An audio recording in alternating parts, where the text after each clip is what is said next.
This is an exciting time in Scotland's story, and understanding our past will help us determine our future.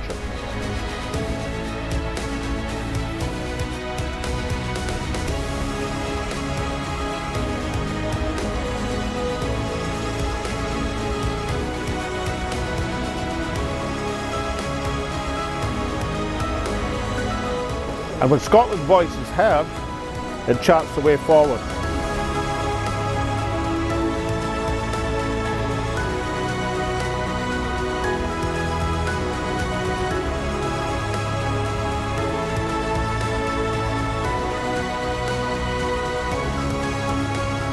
This is Scotland Speaks with Salmond.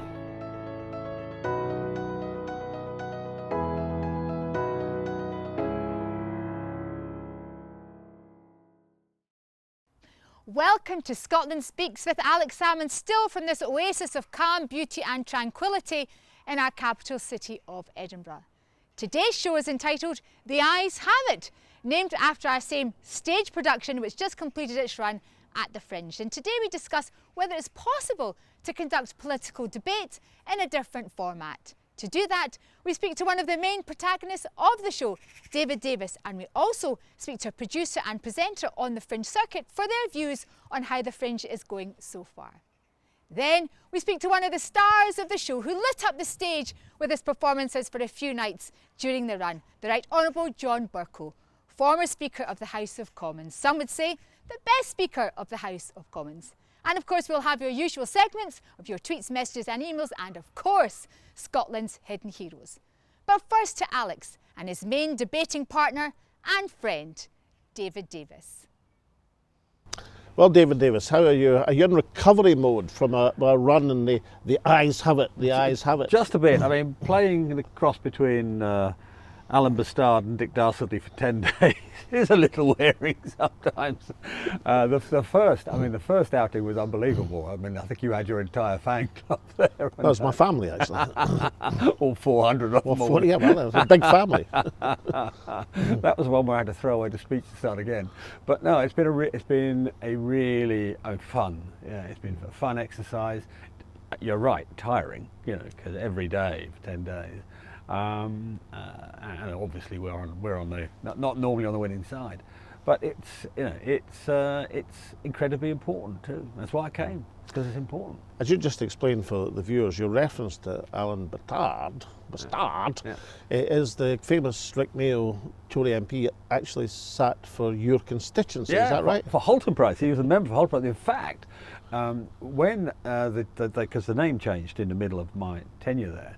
And that's the name of the constituency, not your name. Yeah. I only changed to protect the guilty. But when it actually changed to Halton Price, the BBC, as you know, issues a briefing on every constituency in the country at the beginning of each election with a list of the candidates.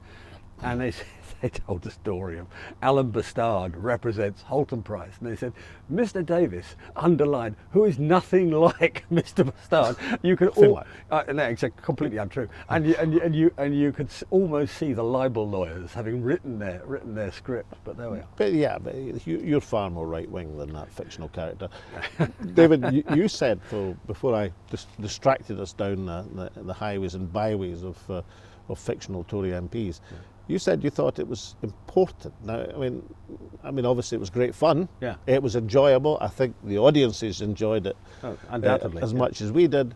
But important. Yeah. Look, I've been, and we've both been in politics for about 3 decades or so. Representative politics, as it were. In that time, the public debate has sort of shrunk. Well, I was going to say in Britain or United Kingdom, but it's actually shrunk across the world. Yeah.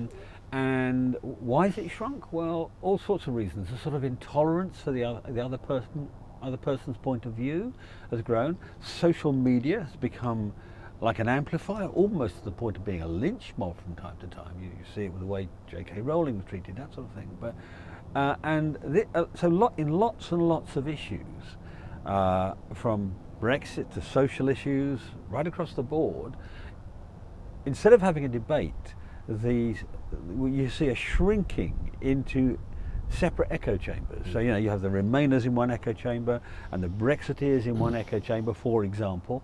Yeah, and look, they've both got points to make, actually accurate, true points, and they should be talking to each other. I always say that, debate is a creative process. It's like ideas having sex. It's fun. That's simile is working its way through my mind. Yes. Yeah, well, it's generally fun and sometimes productive. You got there. Yeah. Now, I mean, I was tempted to say when you were speaking about the two silos, effectively, almost like two campaign buses passing in the highway, both with. Both covered in fibs. And slogans, yes, absolutely. Two £350 million for the National Health Service. Yeah. Do you think this is something that's a particularly Scottish or UK or United Kingdom or Western European, or is it everywhere this is happening? Well, I think it's certainly everywhere in what you might term the Anglosphere. Certainly there, because social media is one of the big catalyst of this decline, if you like. We had an American professor actually came and he said, I think, that you couldn't do this in America, which shocked me, frankly. And I think what he meant was you couldn't even hold it. No, and that's dreadful, really. Yeah. And so, if he thinks that, we know it's happening in Canada with people like Jordan Peterson leading a sort of revolution from the right on it. It's happening in Australia. You can see it there. I mean, one of the other issues where it's become a sort of mad separation is on COVID. There are some real proper criticisms of each, but on both sides. Some of them mad, of course, but but the truth is, the only way you expose the madness is by exposing it to challenge, an argument, not by banning it all. And this is right across the board, I think. Certainly, as I say, in the Anglosphere, because social media is a bit Anglosphere dominated, but probably across the whole world. It is. I find it quite difficult to understand the attitude. I mean, I saw some commentary and support of independent newspapers, the National. The underlying commentary about the show was, "Oh, that's good, but why are you giving a platform to a unionist?" and you think to yourself, how are we going to debate? If you debate it by giving a platform to somebody who agrees with you, it's not going to be much of a debate. No, and the counter argument, almost the same in reverse. Someone said to me before this started, "What are you doing going to Remainer Central?" Edinburgh's 70-odd% Remain to talk about Brexit. But you should know that very few of the fringe audience actually come from this great capital that's city. Also true. I mean, I think some came. I just said an American professor. There was. We've had a Frenchman come to the bus from Coatbridge. Oh yeah, of course. Yeah, you did organise a few. And from Aberdeen, a few buses to come and sort of help me along. That's correct. I thought you needed the assistance. I needed the assistance, but so I think if you don't understand the purpose of debate, I mean, the very minimum the debate does is it strengthens the argument of the person who's right. The very minimum it does. If you're right and I challenge you, not all of your arguments can be right, and the wrong bit's going to be swept away, and what's left is going to be strong, and vice versa. And we both know that in the process of debate, you sit and think, that point I made has been pretty well whacked, or that point I made hasn't been answered, and then the next time out, you refine your points to get to the ones that really hit home. So anyway, I found it exhausting, you'll be pleased to know, as well as highly enjoyable. Let me bring you on to for some of your other key campaigns just now. I mean, obviously we had to work actually to get subjects in which we disagreed, the union, Brexit, public sector workers, the monarchy, House of Lords. Even there sometimes those overlaps. There were nuances, But we couldn't really get into a debate on things we absolutely agreed on. It would be pointless. And key civil liberties. And one of your campaigns just now is this extraordinary situation where banks, financial institutions seem willy-nilly to be cancelling people. Now, this has been discussed in the light of Nigel Farage, but this is a much wider problem, isn't it? Yeah, I mean, let me deal with the Nigel Farage issue first, because it's quite important, this. When I raised the matter in the House of Commons with the Prime Minister's questions, I deliberately put Farage's name in, partly because I knew a lot of people, well, hated him, frankly, I mean, or certainly disagreed with him.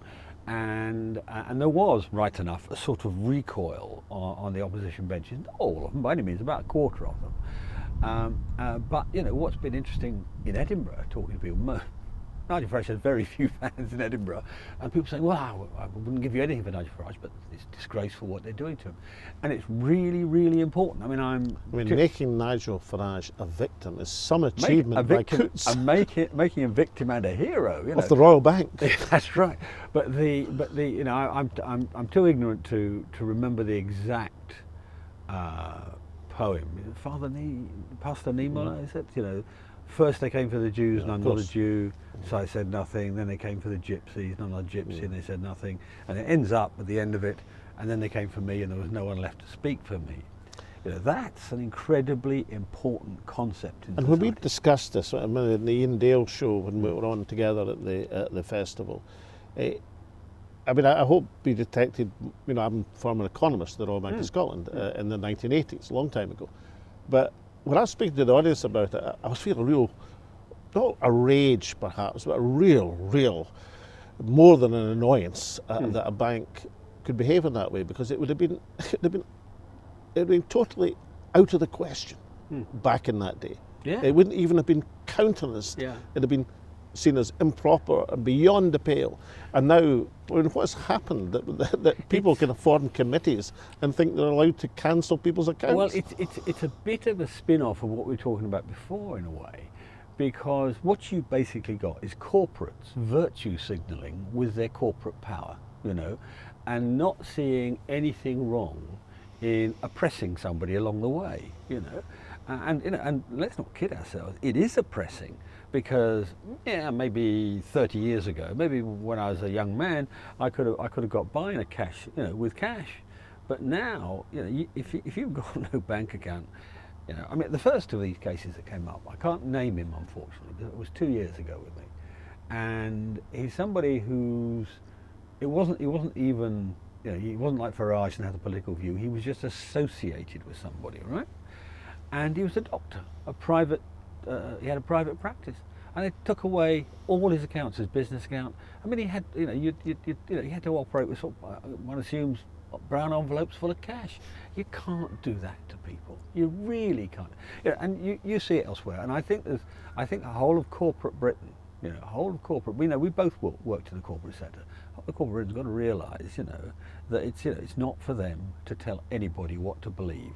You know, it's their job, first and foremost, provide the service, you know, and try and do it cheaply and well and so on, and don't start moralising to the rest of society, because if they do that, there'll be a backlash, and it will be backlash they don't like. David Davis, misguided Brexiteer, slightly nuanced unionist, but champion of civil liberties. Thank you so much for joining me on Scotland Speaks with Alex Salmond. Real pleasure.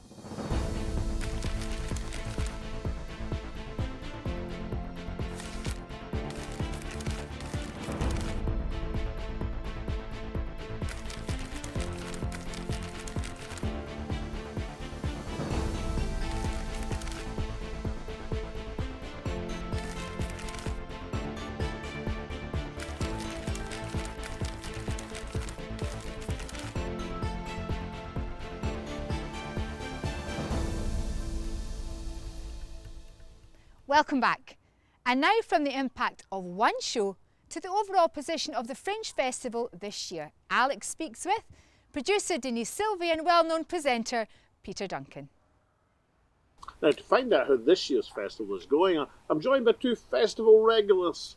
Denise Silvey, producer, and of course Peter Duncan, presenter. Welcome to Scotland Speaks with Alex Salmond. Thank you. Nice to be here. Denise, what's your broad assessment of, you've been to a number of festivals, Indeed, but what's I your have. broad assessment of this year? This year I think there's not that many people here. It's much quieter than usual, and I think maybe that's something to do with the cost of accommodation and possibly the road situation in Edinburgh at the moment, and basic travel really. So your advice to the city fathers, or the city fathers and mothers now, would be to got on to do something about the transport situation, particularly during the festival. Maybe a Scottish Exactly. government responsible. Well, it I might used to be. blame the government these days. Yes, I think I realise that. Yeah. They have sorted the trams out. The trams are sorted out. You like the sound? It's very controversial. Peter, how long have you been coming to the festival? Well, I first came in 1991 when Frank Duncan was in charge of the festival, and we did a very legit Treasure Island up at the top of the hill up there. Harl Bennett as Long John Silver, and I was a sort of a narrator type, James Hawkins, and that's the first time. And then a few occasional You were visits. Jim Lad then. I was Jim Lad, yeah, sort of slightly remote because it's written in a kind of narrative, and I took over when the going got tough. And then when did I come again? I came again a bit, and then we came up with a show that my daughter wrote called The Dame, which is about a pantomime dame with a bit of a dark story, really. And we did that for a couple of years, didn't we? Yeah, we did. Yeah. And then we came up with a Blue Peter show with lots of other Blue Peter presenters, and that was fun. And Two. have you been long-term associates then? 5-6 years, and Yeah. we've made a couple of films Yeah, in yeah, so Peter's we- back garden during COVID as well. Yeah. I think I'm dying to know, as a producer, Yeah. Denise, somebody who produced The Mousetrap. When it comes to long-running shows, Yeah. few equals you have.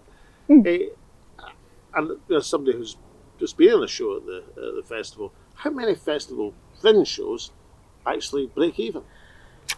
There are 5,000 shows up here at the moment. I heard on the news yesterday, and I should think probably 5% of those, if you're lucky. It's 250. Yeah, I was an economist, so can't help it. I know you were. 250. I know. 250. So what do the rest do? Did they get subsidised? Did they No, have they a don't. whip round? Well, there's people use their own money. There's always those people you say, oh, they've used Granny's legacy. There's a lot of those very small companies that do that. They want to have their one chance of freedom, or not freedom, what am I talking about? Of, power and fame. And they think, because some people get it, like Fleabag and things like that. It's a kind of a pitch too, isn't it, to go on to, Yeah. you think if you're there and you're seen and you do well, it will reap benefits in the future. Or like that Your lovely... shows, of course, have been in the 5%. I know that. No, I think Blue Blue Peter Peter did well, was, but I think the yes. Dame show, I think I remember the Crankies coming and not even staying till the end. So I don't Oh, know. no. Well, no, I don't think they Yeah. stayed. Perhaps they had somewhere to go. I don't know. One thing interests me about the Fringe is, obviously, as a concept, it was Yeah. basically designed anything can come, anything goes. But because of the myriad of productions, the 5,000, the ones with an established name of some kind have an advantage amid all this advertising. You guess that was right? Sort of, but they build reputations They here. do. Don't they, like the comics certainly Yeah. do. If they break a bit and they win the Perriers and things. And that I didn't see her, but the girl that shed a tear on social yes. media, everybody came out and said, well, we've all done that. So well, everyone's Well, she played did to the nobody. same thing last year, apparently. Ah, see, I'm Yeah. such a fool. I'm a Already, sucker. Yeah. I fall for it. So, with the experience you've had, what's the best show you've ever been at the festival? Come on. Well, I have to say, when you're I'm an actor by trade, but as a presenter, it's always nice when you crack something and you get praise as an actor. It's just inevitable. It's like being a politician and winning. You kind of feel good about it, really. And I think The Dame was a bit special, especially as my daughter had kind of written it. We took it to London. It did a good London run. So We that, did a tour of it after. and we did a tour, didn't we? Yeah. And then the COVID struck, so Yeah. it kind of stopped in its tracks, really. But yeah. And the same question to you, Denise. What have you got a favourite from the many shows you've? Well, what can I say? Well, there was one called Alex Salmond Unleashed. I enjoyed that very much. Has that come out yet? It's coming. It's It's coming. coming out. Yes. And I did music with the Pet Shop Boys, Francis Barber, and Blue Peter show, and The Dame with Peter. So yeah, I've lots actually. And also coming up, I am doing a whole season at the Preston Fieldhouse Hotel. From the 18th to the 27th of August, and we've got a variety of people like Cliff Richard, Gloria Hunniford, Julian Clary, Michael and Hilary Whitehall, Arlene Phillips, Stephanie Beecham, Christopher Biggins. And if you've missed them out, we shall edit them in Yes, later. that would be lovely. And the website is www.fringeatprestonfield.co.uk. We shall show it on the screen. Thank My you. ticket's okay. your tickets. You are can come. fine, I'm yeah, doing a show yeah. too. You forgot Oh to yes, mention I me. forgot to Well, I mention was you. coming to you. Oh, I see. This was by arrangement. I thought it was purposely left out there. By arrangement. Your show. Well, it's a bit different this one. I'm coming up very much as a climate changer, really. I've recently become an ambassador of a charity called SEED, which is Sustainable Environmental Education, and I'm very much wanting to present a supportive element, particularly to young people, about how to cope with all this eco stress and actually suggest certain things that people could do and make sure that the information that comes in. I could go on for a long time, but I think it's important to do that, really. Is that at Prestonfield as well? That's at Prestonfield on the 26th. That's going to be a busy At venue. midday. So one-off. Very It is. busy venue. Now, Yes. in a sentence, if you can, your advice as an experienced producer coming here for many years to Edinburgh, what's your advice to the Fringe? Reduce the cost of accommodation and make the deals easier and more accessible for the artists. And Peter? I kind of go with that. I think what can I add to that? I think that it's lost its spirit a little bit in the sense that you could just in the old days perhaps turn up and have a go, and now it needs to be almost too organised in some ways, maybe. Peter Duncan, Denise Silvey, thank you so much for joining me in the Alex Salmond Show. Thank you.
Welcome back.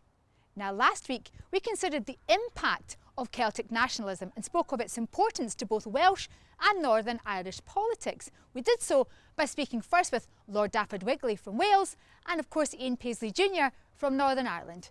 This is what they had to say. Yes, well, the SNP, under your leadership particularly, were that much more self-confident. Now, if there's one criticism of myself, which I would accept as being absolutely valid, I wanted to see the Assembly and the Welsh Government settling down as much as I wanted to see Plaid Cymru making progress. Because unless the mainstream of politics in Wales, then the Labour voting mainstream, and it still is largely Labour voting mainstream, they had to be on board for the project for the future of Wales, for the national future of Wales. There's a place for Ireland in the Commonwealth. We need another English-speaking nation in the Commonwealth. And we need them to get involved in the Commonwealth and to play their role and to be a bigger part. And I think that's a conversation that could really change the dynamic. And I know Her late Majesty wanted the Republic of Ireland to consider coming back into the Commonwealth. And that to me would be a really beneficial move for the people of the Republic of Ireland and for relationships on our island. And then to analyse what they had to say, we spoke further to Owen Dudley-Edwards. There's no reason, especially now with so many republics within the Commonwealth of Nations, why Ireland couldn't rejoin at this point. It was not turning their back on any previous agreement or indeed on any previous history, since after all, if it hadn't been for Ireland, you wouldn't have had a Commonwealth. And to discuss your analysis of this week's show, it's now time for your tweets, messages and emails.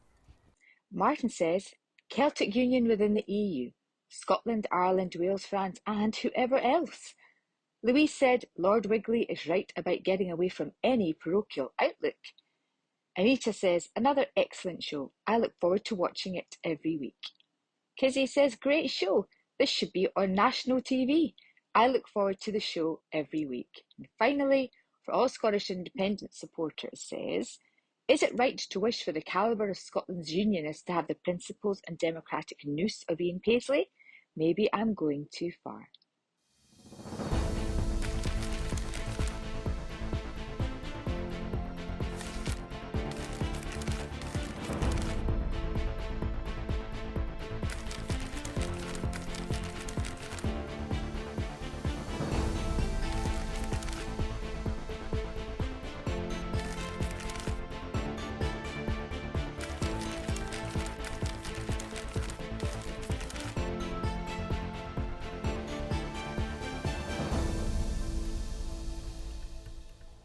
When I was a lad cutting my political teeth in West Lothian, I spent many a happy hour at a house in Westfield, where stayed Nan Milton, whose husband was Ellis Milton, a North East loon who was keen to train me in the ways of the North East for my impending election campaigns in Banff and Buchan. She was Nan Milton, the daughter of John Maclean, the revolutionary socialist and educator who is the subject of our hidden heroes today. John Maclean was a truly remarkable figure. He was well known as an educator of the working classes, but the First World War projected him into fame as the authorities started to bear down on those who were arguing strongly against the imperial conflict.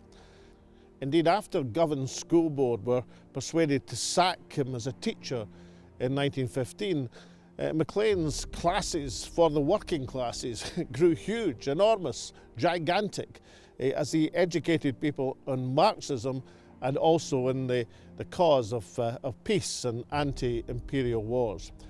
The authorities were panicked and indeed in 1918 charged Maclean with sedition. This gave him the most enormous platform, perhaps no one since Thomas Muir, one of our earlier subjects for Hidden Heroes, used the dock in his trial to more effect. I am here not as the accused. I am here as the accuser of capitalism, dripping with blood from head to foot. He rallied a huge amount of support. Of course, was sent off to Peterhead prison, where he promptly started a hunger strike, and there was mass rallies, demonstrations demanding the freedom of John Maclean. After the armistice was declared in November 1918, Maclean, in common with other wartime detainees, was released, and in December of that year became the official Labour candidate in Glasgow Gorbals, probably Maclean's best chance ever of achieving elected office. He was beaten by the Lloyd George Labour candidate, the sitting MP, but nonetheless gathered a massive vote. Even in 1922, some 4 years later, as an independent candidate, he had a substantial following and a substantial vote. His return to Glasgow was greeted by acclaim for thousands, and Maclean became an ever more prominent figure. He was, in fact, the first Bolshevik consul officially appointed to represent the Soviet Union in Scotland. He wasn't recognised by the authorities. Indeed, he was in jail in Peterhead as the official consul, but nonetheless became a significant rising star figure of the myriad of socialist organisations representing the Labour movement. Maclean was strongly influenced by the Irish Revolution and broke and differed from many of his socialist counterparts by arguing that Scotland should achieve its own road to socialism. This involved a series of arguments with the communist parties and various guises of the time, and eventually Maclean set up his own party, the Scottish Workers' Revolutionary Party, but alas died partly because of his imprisonment in Peterhead prison and the damage that had done to its health just a few months after it was established in 1923. What was Maclean's significance? Very substantial.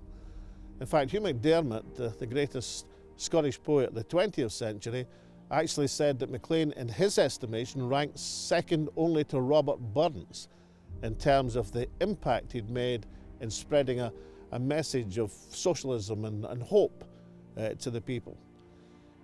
His legacy was awkward. Awkward for the Labour Party because he'd been a revolutionary.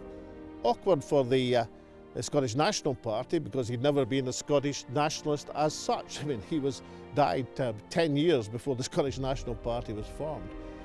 But his legacy was embraced and an inspiration to many in the wider national movement. And his position was held high and recorded by songsters such as Hamish Henderson and Matt McGinn. What did I ever do to mark the legacy that Nan Milton carried with such distinction in her many years as secretary of the John Maclean Society, through her books, through the collection of her father's papers? Well, when it came to the Glasgow Commonwealth Games 2014, And I was thinking of what song should be embrace the opening ceremony. Then I came on Freedom Come All Ye, Hamish Henderson's international rallying call, and we had the wonderful Pemeza singing it in a truly memorable performance. In the last verse, of course, Hamish Henderson wrote, "When MacLean meets with his friends frae Springburn." And so in that wonderful rendition, I, and I suspect many others, it recognised a tribute to a true working class hero and a worthy addition to our pantheon of Scotland's hidden heroes.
Now, starting off in the chair at the Fringe Show, the Ayes have it, in the formidable chair was, of course, John Bercow, former Speaker of the House of Commons, and what a hit he was in Edinburgh.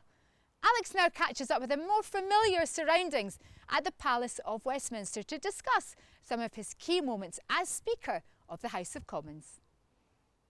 And I'm delighted to be joined by John Bercow, the former Speaker of the House of Commons. Some people, including myself, think of him as the Speaker of the House of Commons. John Bercow, thank you so much for joining me in Scotland Speaks with Alex Salmond. Alex, it's my pleasure. Now, lots of things people know about you, but one thing they probably don't is you cut your political teeth in parliamentary terms in Scotland. You stood for Motherwell South way back in 1987. Why on earth Motherwell South? Because I got on the English and Welsh parliamentary candidates list for the Tory party too late to have a chance of getting selected for a constituency for the 87 election. I heard that a friend of mine had been selected for a Scottish seat, and I decided, well, I'll have a go at that. I made inquiries and was told, yes, there are a couple of seats still to select. Get on a flight and you've got a chance. And I went to Cumbernauld and Kilsyth and was defeated on a casting vote of the chair in favour of somebody else. And then I made the journey to Motherwell and was selected in a selection meeting that took place in a private house living room. And 6 weeks later was election day.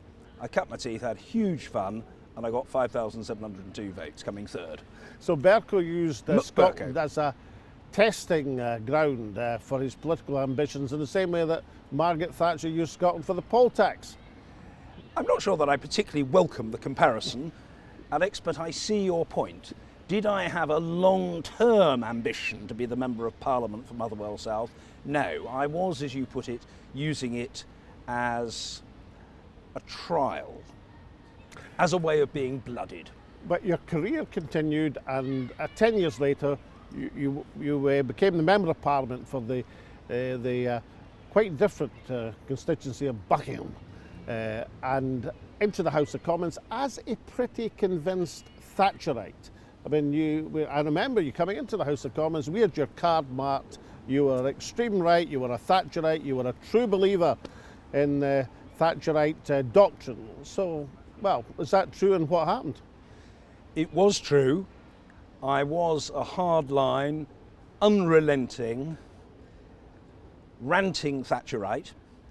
What changed was that in 2001, after the second Conservative wipeout, when Tony Blair got back with a majority of 167, I thought, this party of mine has got to reconsider.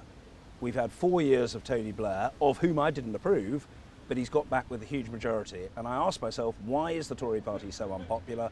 Answer, we underfunded the public services, we exacerbated the gap between the haves and the have-nots, and we were frankly racist, sexist, homophobic and anti-youth. Now, did all of that make me think I don't want to be a Tory? No, it made me think the Tory party's got to change. And I took up the cudgels in support of changing the Conservative Party. That, frankly, was always, I guess, a doomed mission. But at the time, I strongly believed in it. And I spent some considerable time trying to achieve that before eventually I decided I'm just going to do my own thing as a backbencher and wait and see what happens. Cue, after a period of years, the chance to stand for Speaker. Well, another decade passed, and by the time the opportunity arose, the ball, what was it Boris Johnson said, coming out the back of the scrum? Yes, that's right. Well, yeah. That sort of thing happened, and a Speaker election came up. You were quite amenable to the Labour Party, or many Labour Party members, who by that stage, given your political transformation, would see you as a pretty decent sort of chap. And is it true you became Speaker largely on the back of Labour votes? Yes, I did have Tory votes, but I had a very, very, very large reservoir of Labour votes. I think that there were two reasons why they were going to vote for me. If it had to be a Tory, and there was a view that it had to be a Tory, they'd rather have me than the bicycling baronet, the Tory toff. Sir George Young. Sir George Young, who privatised the railways. They didn't approve of him. And, you know, I was state educated, comparatively earthy, I think quite personable from their point of view. And I think in political terms, I then, because of my journey, they thought, well, actually, John is very middle of the road, he's progressive, he champions special educational needs and constitutional reform and LGBT equality.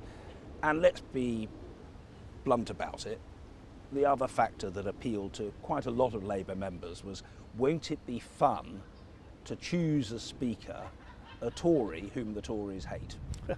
And I remember one Labour MP coming up to me, it was actually Kerry McCarthy, there's no particular secret about it, a Labour MP in Bristol, who came up to me and she said to me, John, I'm going to vote for you. I actually think you'd be a really good Speaker. I've seen you chairing debates in committees and so on, and I think you'd be really good. But she said, you know, the other thing is, the opportunity to elect a Tory that the Tory leadership doesn't want is just too delicious to resist.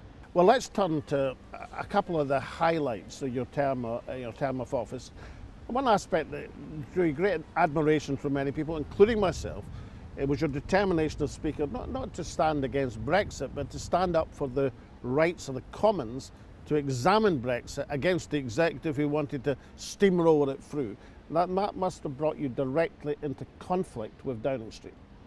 It did. On the whole, contact with Theresa May and even with Boris Johnson was very limited. So did they bombard me with calls? No, they made it clear what they wanted, and they made it clear when they didn't approve of the decisions I was making. But largely it was agents on their behalf, government whips, who would holler at me, seek meetings with me, pick up the phone to me, all with a view to trying to dissuade me from my course and to get me to adopt theirs. My simple attitude, Alex, was it's not for the Speaker to implement Brexit, and it's not for the Speaker to try to prevent Brexit. It is for the Speaker to facilitate the House in questioning, probing, scrutinising, challenging the government of the day. And my simple attitude was twofold. If you haven't got a majority as a government, it's not the Speaker's job to protect you from the lack of a majority by procedural machination or skullduggery. That's not my job to protect you, point one. And point two, I thought very simply, the House should have its say and the House should have its way. Those were my working principles, and I stuck to them doggedly throughout the Brexit period, and on a number of occasions it did lead to conflict. But if you take the best known of those, the last one, when Boris Johnson prorogued Parliament, I was abroad at the time.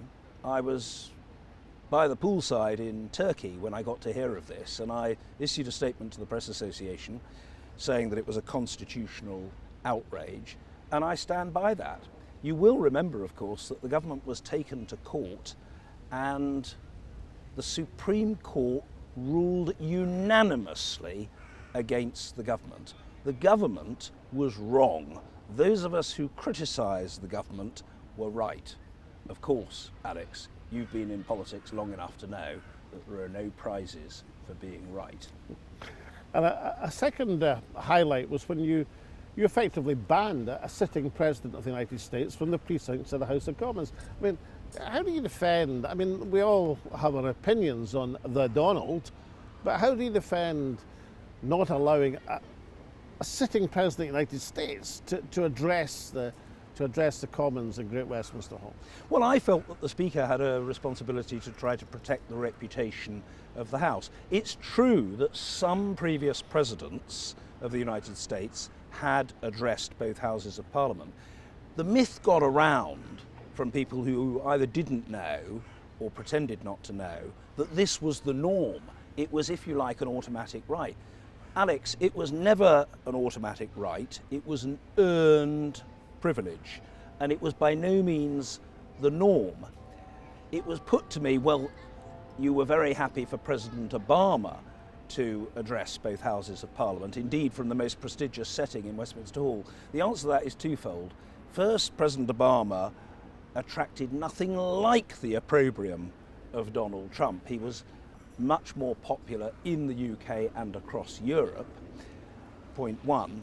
And point two, President Obama came to address both Houses of Parliament 2 years into his presidency. What I thought was unbelievably undignified and indeed demeaning was when I read that the Conservative government was planning to invite Trump, and I knew they were because they were corresponding with me about what I thought, and I made it clear I was against, within days of his election as president. Downing Street asked me what I thought. I said, I think it's an extremely bad idea. And yet the speculation persisted that they would indeed invite him. Now, technically, it's the speakers of both houses who issue the invitation. So I absolutely admit, when the Lord Speaker, Norman Fowler, was sitting on the fence and taking absolutely no coherent position whatsoever, I thought, well, I'll make it clear in the House of Commons, if asked, what I think about the idea. So with my usual understatement, I made it clear that I had no desire whatsoever to invite him. So no regrets on the Trump ban? No regrets on the Trump ban. The man is a loathsome imitation of a human being, and I did not want him to contaminate the Palace of Westminster. Nothing has happened in the subsequent 6 years to cause me to change my mind, but a great many things have happened to reinforce me in the view that the idea of inviting him was wrong-headed in the first place, and I did the country a service in intervening to try to stop it happening. Now, the Office of Speaker, huge history, stretching back through the centuries, and a tremendous honour, obviously, to take that chair. How do you approach knowing that history as you occupy the chair? I mean, how forbidding is it to have that history on your shoulders? It is slightly forbidding, but I say slightly because you're thrust into the role. There are no rehearsals. You just have to learn on the job. And Alex, you have to act in the moment. And perhaps unlike a minister, who admittedly is confronted by some things on the spot, but has a lot of time to prepare for big statements, big speeches, big appearances, a lot of the time as Speaker, you just have to cope from your seat and on your feet without knowing what's going to come your way. So in a sense, you don't have the indulgence of sitting there worrying, fretting, ruminating, being intimidated by history. You just have to get on with it. And what was my working principle? My working principle was not to change everything. I did want to be a reformer. My working principle was keep the best, improve the rest. And how, the interaction with the Scots Parliament, I mean, you've known a number of presiding officers of the Scottish Parliament.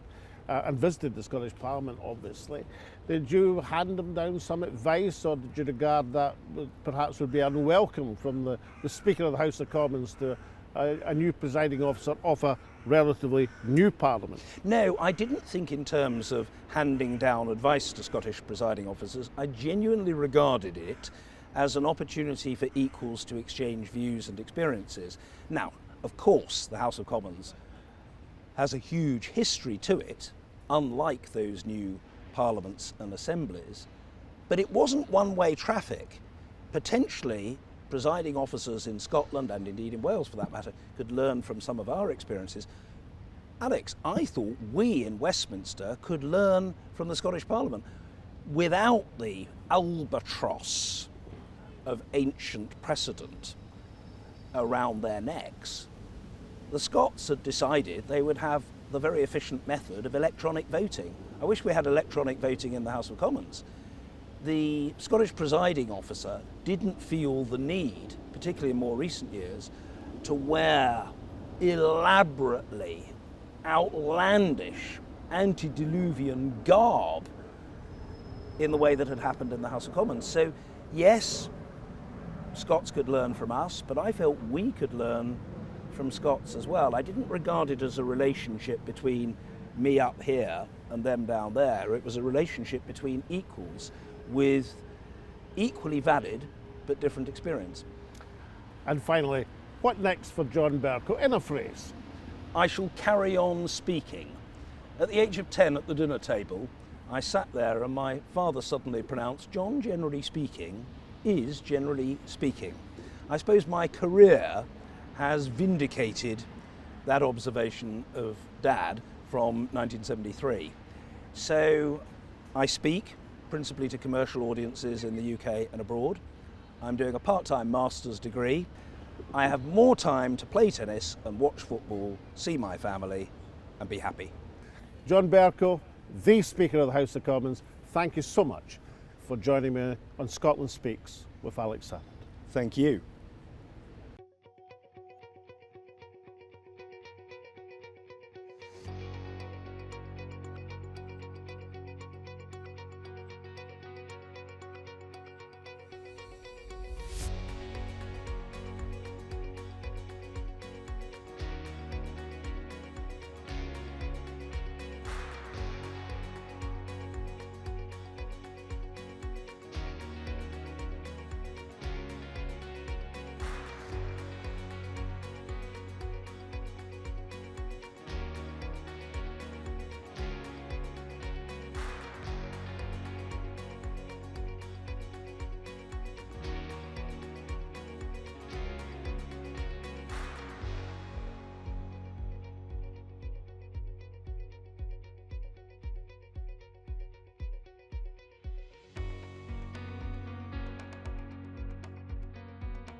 When Tasmina Ahmed Sheikh launched the stage show, The Ayes Have It, The Ayes Have It, I was struck by some of the commentary online from nationalists who said, why on earth are you giving a platform to unionists?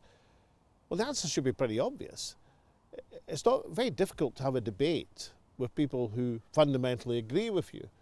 I mean, if you're debating independence and having a debate, certainly you could debate how to get to independence, but on the principle of Scottish independence, a debate means you debate with people who don't believe you because you're trying to refine your arguments, not necessarily change their mind, but change the minds of people in the audience. It's the very stuff of politics. Is it possible that a simple stage show, a modest show at the Fringe, could actually change the texture of political debate in Scotland and beyond? Well, one way to look at it is this. If you don't find it in a show like that, where are you going to find it? Certainly not in Westminster, where you couldn't put a blade of grass between the Tory and Labour parties. Or even in the Scots Parliament, where the proceedings are pretty sedate, except for the occasional speech by Fergus Ewing, which is less sedate. So there is a dearth of opportunities. The mainstream media are totally captured by people of a vested interest and can't even be relied upon to report the news, never mind to allow a genuine debate. And the alternative television channels emerging really are confined to one particular point of view. There is some good shows on the radio, some podcasts which allow people of different views to converse, but basically the opportunities for real political debate are few and far between. As David Davis says, it's as if there's two silos who'll never speak to each other except exchanging barbs across Twitter. Well, Scotland needs better than that. A country preparing for independence must have people within it who can argue why independence. They have to argue the case for independence. And the best way to refine that case and make it better is to argue against people of quality. If Goliath had been a dwarf rather than a giant, David would never have been remembered. The way to refine and improve your arguments is to argue against good people, people who disagree with you, but people who can put forward a decent argument, a powerful argument, because then your argument for what you know and believe to be right becomes better. That's the way the independence case can be honed, so as that when the next opportunity comes to command a majority at the ballot box, we have a cadre of people supporting independence, aware of the arguments, armed with the information, and ready to deploy it to convince the people of Scotland. And now over to Tasmina, the producer, the inventor, the director of the AYES Have It, who's going to close out this programme. Thank you, Alex. Now, we do hope you've enjoyed this week's show, where we discussed, in fact, a show within a show. Please do keep your comments coming in and let us know what you thought of both the AYES Have It at the Edinburgh Fringe Festival and, of course, Scotland Speaks with Alex Salmond. We would love to hear from you. You can see us every week at 9 p.m. on Facebook, Twitter, YouTube, and, of course, Apple Podcasts and Spotify. We look forward to seeing you watching us again next week.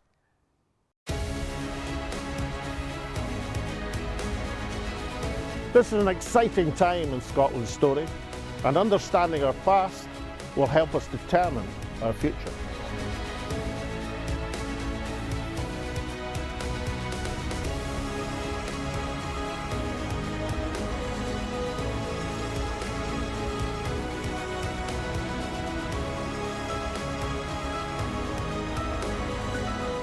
And when Scotland's voice is heard, it charts the way forward.